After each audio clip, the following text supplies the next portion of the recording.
Construyendo Inclusión, un espacio de reflexión donde la igualdad, la resiliencia y el respeto por los derechos humanos son un motor fundamental para el desarrollo de infraestructura pública inclusiva. Hola a todas las personas que nos escuchan. Sean bienvenidas y bienvenidos a este nuevo episodio en el que vamos a explorar sobre cómo la infraestructura puede ser una herramienta para la justicia social. Hoy tenemos el honor de contar con un invitado especial, el ingeniero José David Rodríguez Morera, que es licenciado en Ingeniería Civil y máster en Ciencias Políticas, con énfasis en políticas públicas y gobernabilidad democrática de la Universidad de Costa Rica. Además, cuenta con diplomados en pavimentos de obra civil, diseño de políticas públicas y asociaciones público-privadas. Ha sido auditor técnico del Laboratorio Nacional de Materiales y Modelos Estructurales de la Universidad de Costa Rica, asesor del despacho del ministro de Obras Públicas y Transportes y gerente del segundo programa de la red vial cantonal MOVBID. Actualmente se desempeña como viceministro de Vivienda y Asentamientos Humanos del Gobierno de Costa Rica, quien nos acompañará para reflexionar sobre cómo los avances y desafíos del país en garantizar el derecho a la vivienda se han dado con perspectiva de género. Señor viceministro, muchas gracias por estar acá. Hola, muchísimas gracias a ustedes por la invitación. Es un gusto poder estar acá conversando de estos temas tan relevantes. Muchas gracias, sí. Bueno, desde UNOPS trabajamos con infraestructura en diferentes países y hemos visto una realidad muy clara. Las ciudades no impactan de igual manera a todas las personas. Y bueno, en el caso de las mujeres, especialmente las jefas de hogar, sabemos que enfrentan mayores barreras para acceder a vivienda, tierra y financiamiento. Señor viceministro, ¿por qué es importante que en Costa Rica la vivienda se mire con enfoque de género? Sí, en efecto, existen barreras estructurales que inciden en el acceso a las oportunidades, en este caso, si hablamos del sector vivienda, a la solución de vivienda para las familias eh, que están jefeadas por mujeres, y esas barreras tienen que ver con condiciones socioeconómicas que de alguna manera van modelando el acceso a esas oportunidades. También tiene que ver con desigualdades territoriales que pueden facilitar o pueden complicar el acceso a oportunidades, y también, por supuesto, tienen que ver ya desde el punto de vista de las políticas públicas con el propio diseño de las políticas públicas y acciones afirmativas que en estas se incluyen. Pero principalmente yo podría citar estos factores. Dichosamente, en el caso de Costa Rica existen dentro de la política pública, cuando hablamos del sector vivienda, oportunidades que se han incluido dentro de la ley que regula todo el sistema financiero nacional para la vivienda, que dan, digamos, la mano, que dan alguna prioridad a las mujeres y que están relacionados también con condiciones especiales y condiciones que pueden ser adversas en los núcleos familiares, que son consideradas dentro de la política pública ya desde la normativa en el caso de Costa Rica. Bueno, esto que usted nos comenta me parece muy importante en la medida en la que usted nos habla de avances. Se han identificado estas brechas y es muy importante cómo ustedes han identificado eh, estas brechas y además han realizado acciones, como lo menciona usted, acciones afirmativas para avanzar. Pero me gustaría profundizar en esto. Dentro de, de estos avances importantes, lo relacionado al fortalecimiento, el acompañamiento social en proyectos habitacionales, ya no se trata solo de entregar una casa, sino de garantizar otros elementos, especialmente para las mujeres. Entonces, señor viceministro, ¿qué acciones destacaría para que las mujeres hoy tengan más acceso a vivienda segura y digna dentro de estas Sí, acciones afirmativas? sí, yo creo que es importante considerar en las instituciones, digamos, que dan respuesta a las necesidades de las poblaciones, hay que considerar la evolución de las propias instituciones y de los marcos legales y administrativos, organizativos de las instituciones que dan respuesta a los problemas, en este caso el de acceso a la vivienda. Entonces, dichosamente, en el caso de Costa Rica, tenemos un sistema financiero nacional para la vivienda bastante consolidado, de 40 años de accionar, que ha generado que en el país prácticamente el 25% del stock habitacional haya sido construido a través o con el impulso del bono para la vivienda. Es decir, ha tenido un impacto muy importante en el acceso a la vivienda para la población costarricense en general. Estamos hablando de más de 400.000 viviendas en este proceso histórico que tiene de evolución el Sistema Financiero Nacional para la Vivienda. Y en esa evolución, entonces, es lógico que con los años se vayan superando visiones y se vayan modernizando, se vayan mejorando y se vayan incorporando nuevos ejes de abordaje.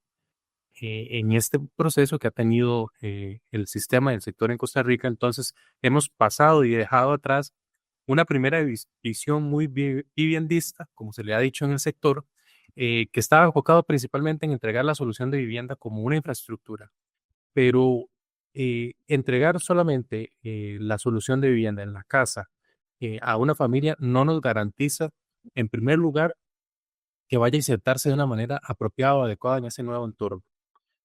Muchísimo menos cuando significa cambiar el modus vivendi de pasar a vivir, por ejemplo, en propiedades en régimen de condominio o en urbanizaciones de más de 100 viviendas, donde ya prácticamente se demanda tener una organización comunal. Pero además se necesita información, acceso a información para conocer sus deberes y para conocer sus derechos. Entonces, en ese proceso de evolución, recientemente, hace unos 2 o 3 años atrás, se aprobó en la Asamblea Legislativa de Costa Rica la incorporación de la variable social en los proyectos. Ya dejamos solamente de hablar de infraestructura propiamente y ahora hablamos del abordaje social que tiene que ir preparándose en la construcción de los proyectos para que cuando esa infraestructura, que significa el nuevo hábitat para las personas, esté lista, las personas puedan integrarse de la mejor manera a ese nuevo espacio y puedan entonces no solamente tener un techo digno, sino también oportunidades y sobre todo una perspectiva para la movilidad social que tiene que ver con emprendimiento, que tiene que ver con reconocimiento de derechos, que tiene que ver con empoderamiento en aspectos de género, por ejemplo, para que puedan reclamarse los derechos y puedan hacer las defensas en las diferentes situaciones que tienen que enfrentar las mujeres, en este caso, si hablamos de las mujeres, en sus roles de jefas de hogar, en sus roles de administrador del hogar y de encargado de esa infraestructura que también pues el Estado está proveyendo. Entonces, es un enfoque que va más allá de la infraestructura pura, sino que aborda los aspectos sociales en un proceso llevado a cabo, y esto es importante, por profesionales. Y eso está así definido no solamente en la ley, sino también en el reglamento, es decir, en todas las escalas normativas, está definido en la forma en que debe hacerse ese abordaje para que sea lo más integral posible. Em, Bueno, estas noticias realmente son muy alentadoras y bueno, también este dato, el 25% de la vivienda del país, también me preguntaba si de ese porcentaje, ¿cuál es el porcentaje de mujeres jefas de hogar con dueñas de esas viviendas? Porque en realidad, cuando además se le suman otros factores, como mencionaba usted, ¿verdad? Va evolucionando la política pública de acuerdo al contexto y la evolución del contexto. Y en este caso, en Costa Rica y el mundo, nos enfrentamos a la situación del cambio climático. El cambio climático ya es una realidad y las situaciones de desastre impactan principalmente pues em, las mujeres están al frente del cuidado y estas viviendas que se ven afectadas en situaciones de desastre, por ejemplo, estaba viendo que desde el 2009 el sector vivienda ha construido protocolos especiales para garantizar atención diferenciada, cómo se están aplicando esos protocolos, cómo se incorpora esta dimensión de la vivienda en situaciones de desastres. Bueno, retomando la pregunta sobre el porcentaje que es asignado a mujeres, a jefas de hogar, porque recordemos que en el caso de Costa Rica el bono de vivienda se otorga al núcleo familiar. Entonces, cuando una mujer es la titular, digamos, del bono, es porque es la jefa de hogar. de ese núcleo familiar. Entonces, por ejemplo, bueno, eso puede ir digamos, en las cifras históricas, por supuesto que habrá una variación. Yo le podría mencionar que en los últimos 5 años el 62% prácticamente ha sido entregado a núcleos familiares jefeados por mujeres. em, y eso corresponde a una cantidad de más de 35,000 eh, mujeres que han recibido, digamos, como titulares el beneficio del bono de vivienda. Eso pues irá variando en los diferentes estratos, digamos, socioeconómicos a los cuales se le da el bono de la vivienda, pero de forma general ese es un dato muy importante. También hay una porción importante de personas jóvenes, que es básicamente la mitad. Eso significa que estamos hablando de personas mayores de 18 años, pero menores de 36, que es el rango de edad que se define como persona joven en Costa Rica de forma legal. Y entonces ahí, digamos que nos aseguramos también al estar revisando estas estadísticas de que el Estado le está llegando de una forma temprana también a esas familias, a esos núcleos familiares que están jefeados por mujeres y que tienen hijos en su núcleo familiar. Eh, Hay diferentes sensibilidades, digamos, del sistema para atender las necesidades de esos núcleos familiares atendidos, jefeados por mujeres. eh, por ejemplo, si hay personas con discapacidad en esos núcleos, hay una tipología de vivienda que incorpora todos los aspectos definidos por la ley 7600, que en Costa Rica es la que define todo el abordaje en materia de discapacidad. También, por ejemplo, si es un núcleo familiar numeroso, por ejemplo, de 5 personas o más, entonces va a considerarse una vivienda que se otorga una vivienda de 3 habitaciones en lugar de 2, que es la típica para los demás casos. Entonces hay diferentes sensibilidades.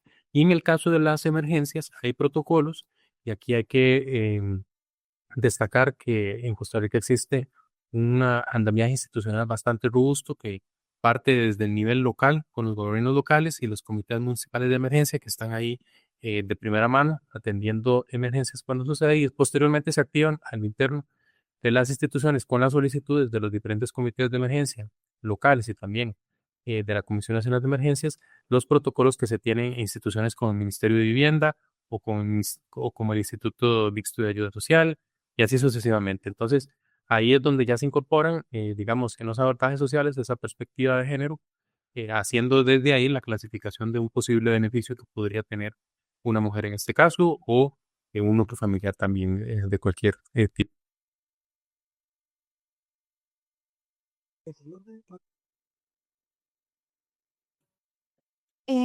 En este caso, bueno, me ha parecido muy interesante que la estrategia tiene un enfoque de género e interseccionalidad.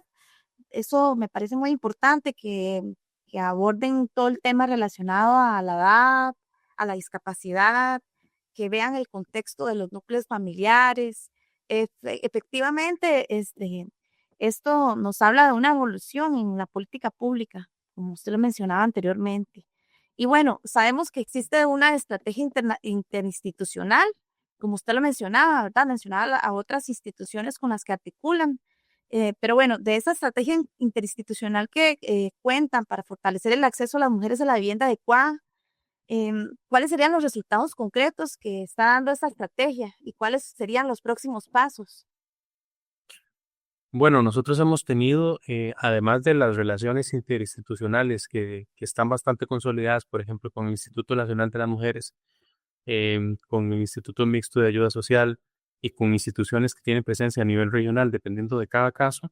Además de esto, hemos tenido algunos programas o proyectos pilotos que han utilizado los proyectos de vivienda que tienen una población beneficiaria ya definida como una plataforma para acercar la oferta programática de las demás instituciones. Entonces, ¿qué quiero decir esto? ¿Qué quiero decir con esto? Que, por ejemplo, si ya tenemos definidos un grupo de personas en una localidad que están esperando por su proyecto, entonces aprovechar los procesos con la variable social, los procesos de acercamientos institucionales para que se les pueda llevar, en lugar de referirlos a las instituciones, sino llevar a las instituciones que tienen oferta de apoyos sociales, de capacitación, de ayudas, llevarlos a tener contacto directo con estos grupos beneficiarios de vivienda para que entonces no solamente estemos hablando de que vamos a resolver su necesidad de vivienda, sino que también estamos incluyendo ahí aspectos de emprendedurismo, estamos incluyendo aspectos ambientales, estamos incluyendo educación financiera y así vamos abordando diferentes ejes de la vida en comunidad que van a tener estas familias en su nuevo hogar. Entonces, por ejemplo, en la zona del Pacífico tuvimos una experiencia muy interesante de un grupo mayoritariamente de mujeres, las cuales, como resultado concreto después de este proceso, resultó en una consolidación de su organización como una asociación. Entonces, a partir de ahí, ellos ya pueden incluso tener emprendimientos formales y pueden ser contratados para algunas labores que puedan ejercer, digamos, en su radio de influencia, en su localidad. Entonces, estos son algunos proyectos que ya hemos desarrollado, hemos ejecutado con el apoyo de los diferentes compañeros y compañeras funcionarios del Ministerio de Vivienda y de las otras instituciones que se han sumado a esto con muchísimo entusiasmo y que han visto cómo esa articulación produce resultados concretos.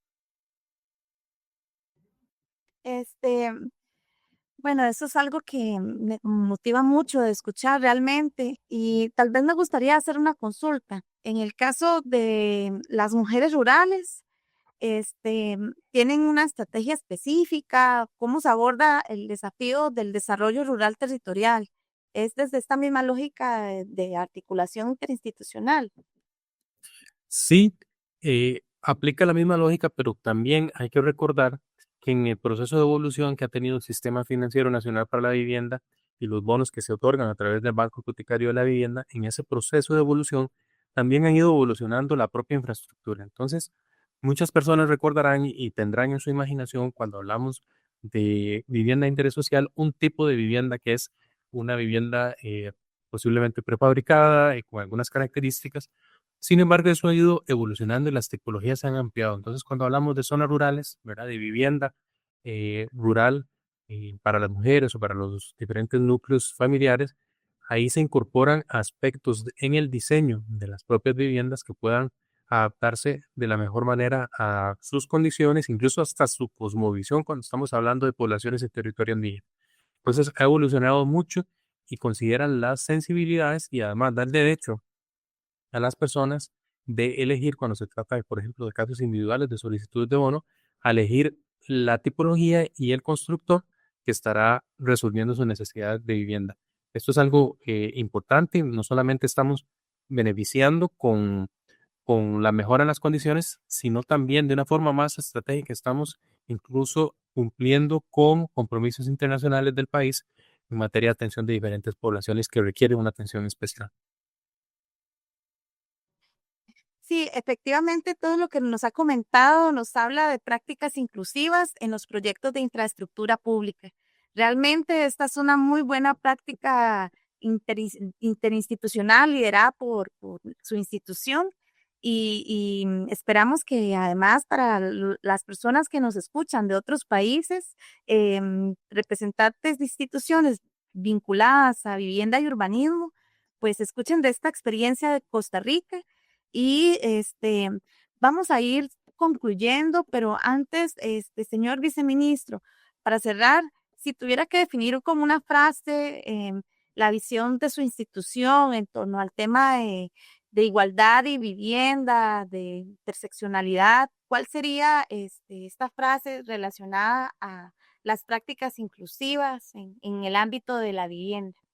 Me es difícil resumir tanto, digamos, abordajes tan amplios como los que afortunadamente estamos teniendo con el apoyo de todos los funcionarios y las funcionarias en nuestras instituciones, pero yo diría que ya no solamente vivienda para todos y todas, sino también con todos y con todas, en el sentido de que cada vez tenemos más consolidadas acciones afirmativas que abren la oportunidad para tener inclusión de una manera concreta. y lo hemos estado viendo a través ya de la implementación de mecanismos como la variable social en el desarrollo de los proyectos de vivienda de interés social en Costa Rica. Muchas gracias, José David Rodríguez Morera, por acompañarnos esta tarde. Bueno, desde UNOPS reafirmamos que la vivienda es más que infraestructura y como lo ha mencionado el señor viceministro, también asegura dignidad, seguridad y construye un futuro. Recordemos que una vivienda digna no solo construye hogares, también construye un país con equidad. Espero que nos escuchen en el siguiente episodio y hasta luego. Esto fue Construyendo Inclusión, una iniciativa en el marco del PROERI, programa que busca mejorar la calidad de vida de las personas a través de la reconstrucción integral de obra pública resiliente y accesible. Hasta el próximo episodio.